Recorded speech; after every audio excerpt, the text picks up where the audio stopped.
Êxodo, capítulo de número 31, enquanto os nossos novos irmãos estão sendo conhecidos pelo conselho. Irmãos, nós faremos a leitura, mas antes é importante contextualizar o que está acontecendo no livro do Êxodo e criar um panorama de qual é o cenário do texto que nós leremos. Então peço que você deixe a sua Bíblia aberta, mas antes nós vamos entender um pouquinho, em linhas gerais, do que se trata o livro do Êxodo, para que esse texto que nós leremos no capítulo 31, ele seja visto na sua totalidade, dentro do seu contexto. Os irmãos sabem, pela pregação da palavra, pelo John Knox e pela novela da Record, que Êxodo fala sobre a saída do Egito. Êxodo é o livro que conta sobre a saída do povo de Deus, que tinha sido escravizado por quase 400 anos ali, o número exato não é esse, e que depois, por ação milagrosa de Deus, sai do deserto do Egito, passa para o deserto do Sinai e vai caminhando até a terra prometida. Irmãos, 400 anos que aquele povo ficou na condição de escravos. Aquele povo não tinha formação técnica e não tinha acesso à escola no Egito. Nós estamos falando da fuga de um povo que a maioria das pessoas não sabiam nem ler. Você imagina o que foi essa peregrinação no deserto. E pior, irmãos, nós estamos falando de um povo que, além de um baixo nível técnico, uma baixa formação porque estavam na condição de escravizados, era um povo de coração duro. E o livro do Êxodo vai relatar essa saída. E se você ler o livro inteiro, tem várias passagens muito interessantes. A gente tem as 10 pragas que caíram sobre o Egito, o Mar Vermelho se abrindo. Nós temos o povo de Israel com o coração duro, criticando Deus e reclamando de Deus. Tem várias passagens, mas tem para mim uma passagem que, se fosse eu na época, eu ficaria com muito medo. A gente não vai ler toda a seção que fala sobre isso, mas tem um momento no livro do Êxodo que Deus fala para o seu povo construir o tabernáculo. Os irmãos já viram em outras pregações um pouquinho do tabernáculo, mas quando Deus definiu que o tabernáculo seria construído, Ele falou isso no meio do deserto, e no meio do deserto para um povo que não tinha feito Senai ou CTI, um povo que não tinha formação técnica em ourivesaria, metalurgia, em nada desse tipo de coisa. Deus mandou um povo sem formação construir um tabernáculo para ele, no calor do Saara, sem nenhum tipo de recurso. Isso é uma missão bastante difícil, né, irmãos? Graças a Deus não foi com a gente. Mas piora, porque Deus ainda deu detalhes minuciosos de como Ele queria esse tabernáculo. Não era só fazer um espaço para cultuar a Deus. Deus exigiu detalhes muito interessantes. A gente não vai ler tudo que Deus exigiu, porque são pelo menos 6 capítulos. Mas num voo rápido, Deus exige que seja feita uma arca de ouro puro. Deus exige um propiciatório de prata com 2 anjos, 2 querubins em cima, feitos também com ouro. Deus exige um candelabro, uma mesa feita de madeira chamada acácia, uma madeira dificílimo de trabalho, cortinas de linho de várias cores. Deus exige um altar, Deus exige vestes sacerdotais, tudo muito bem definido. E Deus dá os detalhes. Nós não vamos ver tudo que Deus exigiu. A gente vai olhar só para o que está ali no capítulo, um pouquinho antes do nosso capítulo principal de meditação, que é o capítulo de número 31, nós vamos lá para o capítulo de número 25, para ver o que Deus exigiu só em um aspecto, que é o candelabro. O candelabro do templo e do tabernáculo é aquele conjunto de luzes que você já viu em alguns filmes e algumas novelas. Irmãos, dá uma olhada no nível de candelabro que Deus exigiu do seu povo. Se você abriu no capítulo 25, nós faremos a leitura do versículo 31 até o 40. Deus exigiu o seguinte: faça também um candelabro de ouro puro, de ouro batido deverá ser feito este candelabro. O seu pedestal, a sua haste, os seus cálices, as suas maçanetas, as suas flores formarão com ele uma só peça. 6 hastes sairão dos lados do candelabro, 3 de um lado e 3 do outro. Numa haste haverá 3 cálices com formato de amêndoas, uma maçaneta e uma flor.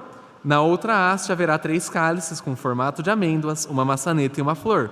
E assim serão as 6 hastes que saem do candelabro. Mas no candelabro mesmo haverá 4 cálices com formato de amêndoas, com as suas maçanetas e as suas flores. Haverá uma maçaneta sobre 2 hastes que saem dele, e ainda uma maçaneta sobre 2 outras hastes que saem dele, e ainda mais uma maçaneta sobre 2 outras hastes que saem dele. Assim se fará com 6 hastes que saem do candelabro. As maçanetas e as hastes do candelabro formarão uma só peça com o mesmo. Tudo será de uma só peça, de ouro batido, de obra batida de ouro puro. Faça também as 7 lâmpadas do candelabro, as quais se acenderão para iluminar o espaço diante dele. As suas tesouras de cortar pavios e os seus apagadores serão de ouro puro. Com 34 quilos de ouro se fará o candelabro com todos estes utensílios. Tenha cuidado de fazer segundo o modelo que foi mostrado a você no monte. Irmãos, o que é essa amêndoa que Deus pediu para ser feita no candelabro? Ele pediu várias hastes. Eu imagino que os irmãos se perderam quando falou de 2 hastes que saem de uma outra haste, que saem de uma outra haste. Imagina que Deus mandasse você fazer isso no meio do deserto e você nunca fez um curso técnico, nem ler você sabe. E isso é só o candelabro. Se a gente fosse ler tudo o que Deus pediu para que fosse feito, nosso coração ia ficar com muito medo, porque Ele está pedindo coisas difíceis. A gente mal sabe trocar lâmpada, irmãos, que dirá fazer amêndoa de luz de ouro, muito complicado. E o povo recebeu essa incumbência. E ainda há uma ordem: façam tudo conforme o modelo que foi mostrado lá no monte. Imagina o temor no coração do povo de Deus, porque eles já tinham visto o que Deus tinha feito no Egito. Quando Faraó desobedeceu a Deus, Deus derramou várias pragas para derrubar Faraó. Ai de quem for fazer esse candelabro, a responsabilidade. Mas agora nós vamos ao capítulo de número 31, que é o centro da nossa passagem, o centro da nossa pregação de hoje à noite. Quando nós vamos ao capítulo de número 31, nós leremos do versículo 1 ao versículo de número 11. Diz assim a palavra do Senhor: O Senhor disse mais a Moisés: Eis que chamei pelo nome Bezalel, filho de Uri, filho de Ur, da tribo de Judá, e o enchi do Espírito de Deus, de habilidade, de inteligência e de conhecimento em todo o artifício, para elaborar os desenhos e trabalhar em ouro, prata e bronze, para a lapidação de pedras de engaste, para o entalho da madeira, para todo tipo de trabalho artesanal. Escolhi Aholiabe, filho de Aisameque, da tribo de Dan, para trabalhar com ele. Também dei habilidade a todos os homens hábeis, para que me façam tudo o que eu tenho ordenado: a tenda do encontro, a arca do testemunho, o propiciatório que está por cima dele e todos os pertences da tenda, a mesa com seus utensílios, o candelabro de ouro puro com todos os seus utensílios e o altar do incenso, o altar do holocausto com todos os seus utensílios e a bacia com seu suporte, as vestes finamente tecidas, as vestes sagradas do sacerdote Arão, as vestes dos seus filhos, para servirem como sacerdotes, o óleo da unção e o incenso aromático para o santuário. Eles farão tudo segundo tenho ordenado. Irmãos, olha que alívio para aquele povo. Deus tinha dado várias definições do que era necessário ser feito. Deus deu definições sobre as vestes do sacerdote, sobre o candelabro, sobre o tecido, sobre tudo o que ele mesmo queria. Para um povo ignorante, para um povo que não sabia fazer.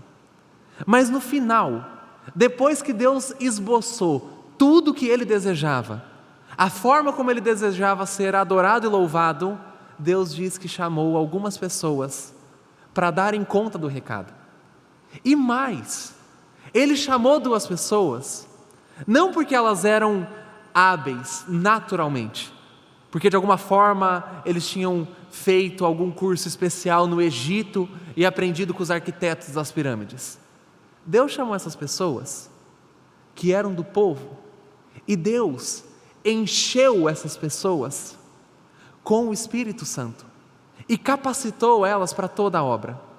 E não só capacitou essas duas pessoas de nome bem difícil que a gente leu, mas Deus também deu para eles o dom do ensino, para que eles ensinassem outros homens e para que outros homens hábeis ajudassem na construção do tabernáculo para que Deus fosse adorado nas areias do Saara. Então, no final de uma lista de grandes exigências, Deus vem com a sua providência. E qual é a providência que Deus derrama sobre aquele povo no meio do deserto? A providência é o Espírito Santo. E uma vez que o Espírito Santo desce sobre aqueles homens chamados por Deus, eles conseguem dar conta do recado.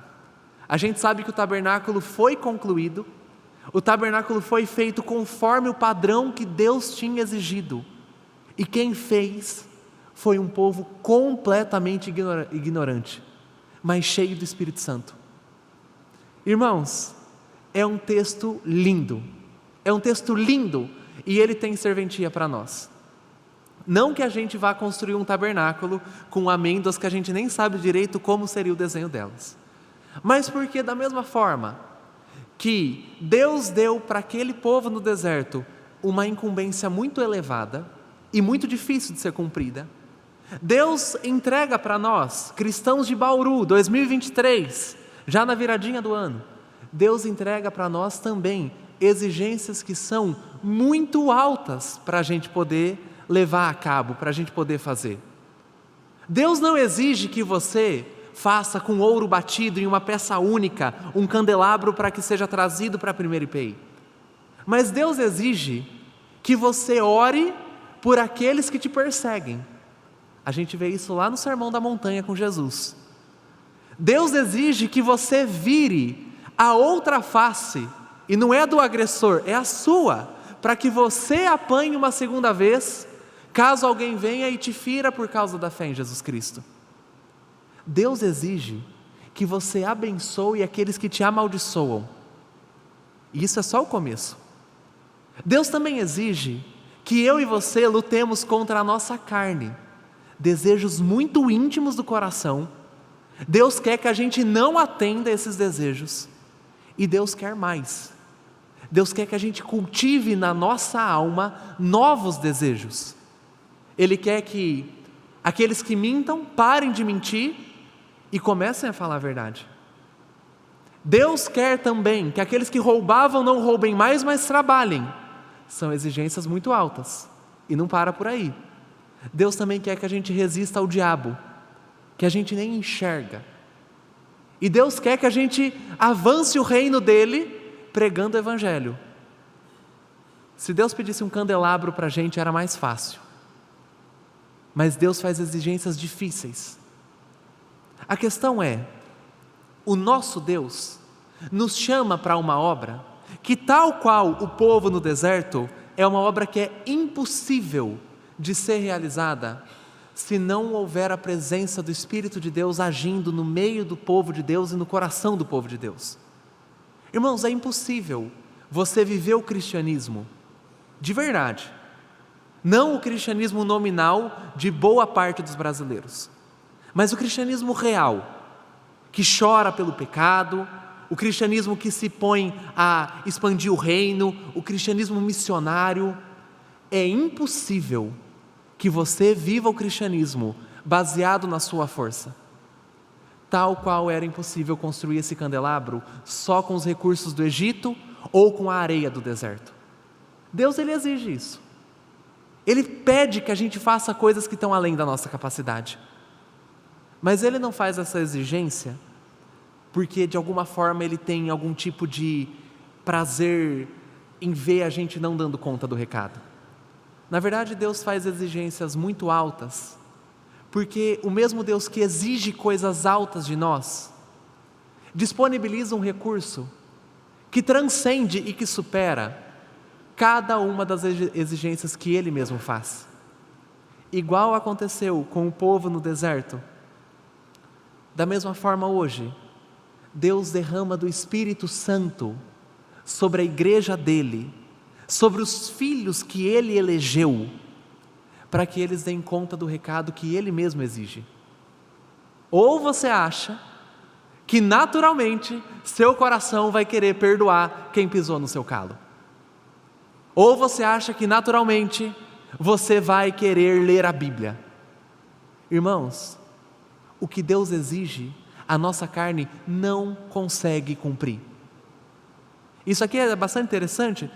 Uma vez conversando com um menino que estava querendo pregar o evangelho na escola dele. O menino ficou 3 meses orando, irmãos, para ver se ele devia falar de Jesus. E aí ele veio conversar um momento ali e ele falou: João, estava orando aqui, estou orando, fazendo uma campanha, um jejum, para ver se Deus quer que eu pregue para aquele meu amigo da escola. Falei: nossa, que legal, e há quanto tempo você está fazendo isso? Ah, faz 3 meses, João. Falei: nossa, o amigo já se formou e você ainda não pregou para ele. E aí, João, como você acha que eu vou sentir a confirmação de Deus? Como é que eu vou ter certeza que Deus quer que eu pregue para aquele meu amigo? Irmãos, o que foi respondido para ele vale muito para a gente. Você acha que naturalmente nossa carne pecaminosa quer pregar? Não quer. Você acha que naturalmente eu e você queremos fazer missões? Não queremos. Naturalmente eu e você queremos sofá, televisão, conforto. A gente quer descansar. Naturalmente eu e você queremos a fofoca, o individualismo. Isso a gente quer, naturalmente. Mas quando aparece um desejo santo, desejo de pregar o evangelho, desejo de ler a Bíblia, isso já é a própria confirmação de Deus. Estamos desejando algo que Ele mesmo deseja. Então, irmãos, se o primeiro ponto é, Deus exige de nós uma obra muito difícil. O segundo ponto é, Deus coloca em nós o recurso que torna tudo isso possível, que é o Espírito Santo. Pelo Espírito Santo agindo no coração, aquelas exigências de Jesus começam a ser cumpridas. Não porque a gente se esforçou demais. Sim, nós devemos buscar pela intimidade com Deus, com o Espírito Santo. Mas porque Ele faz uma obra que transcende a nossa capacidade. Tem um episódio na história bíblica que um jovem rico vai falar com Jesus. Os irmãos conhecem essa história. E o jovem rico vai com toda a sua moral falar com Cristo e sai decepcionado. Jesus pediu para que aquele jovem rico vendesse tudo que ele tinha e ele não conseguiu. Mas um pouquinho para frente, essa história no livro de Lucas, né? Um pouquinho para frente, um outro rico aparece, um tal de Zaqueu. E quando Jesus fala com Zaqueu e Zaqueu se converte, naturalmente Zaqueu abre mão de tudo que ele roubou. Por que o jovem rico não consegue atender ao pedido de Jesus, mas Zaqueu consegue? Não é que o jovem rico tinha um defeito, os dois tinham. Mas é que o Espírito Santo agiu sobre um deles e sobre o outro não. Quando o Espírito Santo age em nós, as exigências que Deus faz ao seu povo, elas são cumpridas de forma sobrenatural, porque é Deus trabalhando na nossa vida. Isso é uma bênção, irmãos. Aliás, se a gente for ver tudo que foi feito pelo povo de Deus, cada cristão atribuirá os seus atos não a uma força pessoal, mas a ação de Deus agindo naquela pessoa. Calvino tinha um conceito muito interessante. Calvino e o Lutero, eles tinham basicamente uma mesma ideia. Uma vez Calvino disse: olha, tudo que for bom que você leu nas minhas obras veio de Deus. O que for mal, o que for ruim, mal escrito, foi de Calvino, foi de mim. Porque eles entenderam isso. Eles entenderam que é Deus que nos torna capacitados para realizar a obra que Ele mesmo exige. Então, a parte do Espírito Santo, longe de Deus, você não dará conta do recado. O cristianismo será igual construir um candelabro no meio do Saara. Será impossível, porque a gente não tem informação para isso. A gente não tem instrumento e recurso para isso. Então, primeiramente, esse texto se aplica a nós, no sentido de mostrar para a gente que Deus exige coisas difíceis, coisas que estão muito além da nossa capacidade natural. Num segundo momento, esse texto nos mostra também que o mesmo Deus que exige dá o recurso para que seja realizada a sua própria obra. O Deus que começou a sua boa obra, Ele mesmo vai terminar ela. A gente encontra isso lá em Filipenses com o apóstolo Paulo. Mas tem uma terceira aplicação desse texto para a nossa vida de igreja, primeira IPI em Bauru. Irmãos, Deus encheu aqueles artesãos com dons, inteligência, habilidade. Eles que nunca tinham trabalhado com ouro, que nunca tinham trabalhado no meio do Saara, com recursos muito pequenos, conseguiram dar conta do recado, porque Deus deu habilidades para eles. Mas para que Deus deu aquelas habilidades? Não foi para que aqueles artesãos se engrandecessem, ou criassem uma escola própria, ficassem ricos no meio do Saara. Deus deu aquelas habilidades para aqueles artesãos, para que eles edificassem um lugar onde Deus seria conhecido. E isso se aplica muito bem à nossa vida de igreja. Porque da mesma forma que aquelas habilidades de marcenaria, ourivesaria e metalurgia não serviam para o engrandecimento próprio daqueles artesãos, as habilidades, os dons que Deus nos deu não servem para a nossa glória pessoal. Por que você acha que Deus te deu algum dom de administração? Por que você acha que Deus te deu o dom de fazer amigos? Por que você acha que Deus te deu o recurso financeiro? Ou por que será que Deus derramou sobre nós tantos recursos que a gente tem hoje? Rede social, ou mesmo tecnologia, casas boas. Por que Deus deu isso para a gente? Deus não deu isso para a gente porque a gente vai usar para a nossa glória e riqueza pessoal. Deus deu recursos para nós, para que a gente use para a edificação de um lugar onde Ele pode ser conhecido e adorado. E eu não estou falando de um templo, eu estou falando de uma cultura que expressa o reino de Deus. Deus deu a dentistas dons, a médicos, engenheiros, a pastores, a professores. Deus encheu a gente de habilidade. E não é para que a gente se engrandeça pessoalmente. É para que a gente use cada uma dessas coisas para exaltar o nome de Jesus. Como é que um sapateiro glorifica o nome de Deus? Fazendo o melhor sapato, do melhor jeito possível, vendendo pelo preço mais justo, sem ter o nome dele em evidência, mas usando o seu talento para algo justo, belo, bom, que agrada a Deus. Como é que um juiz glorifica a Deus? O juiz glorifica a Deus fazendo tudo que Deus deu para ele de habilidade, mas com foco em glorificar o Evangelho de Jesus. Como é que você, trabalhador dessa cidade, como é que você glorifica a Deus? Irmãos, quando a gente pega o que Deus deu para a gente, coloca tudo debaixo dele e fala: Senhor, usa para a sua glória, faz engrandecer o teu nome a partir dos recursos que o Senhor mesmo me deu, das habilidades que o Senhor mesmo me deu. Deus, usa para a tua glória. Irmãos, se a gente tem um coração desse jeito, a gente entendeu por que Deus nos deu aquilo que Ele nos deu. Não foi para o nosso sucesso, foi para que todas as coisas sejam colocadas na nossa mão, não na qualidade de donos, mas de mordomos daquilo que o Senhor distribuiu graciosamente. E graciosamente a gente recebe, graciosamente a gente usa, graciosamente a gente fala: Senhor, me ajuda a pegar essa habilidade que você me deu e usá-la de modo que glorifique o teu nome, teu evangelho. E aí, cada crente, seja pastor ou não pastor, missionário ou não missionário, seja ministro de louvor ou não ministro de louvor, cada crente começa a ser participante desse tabernáculo que Deus está pedindo para a gente construir. Isso nos leva a um ponto de reflexão. Deus entregou muita coisa para a gente, irmãos, muita coisa. Quais delas a gente ainda não colocou aos pés de Jesus Cristo? Foi o meu ensino médio? Minha faculdade? Foi um tipo de trabalho que Deus me deu, mas que eu não quero que Ele toque?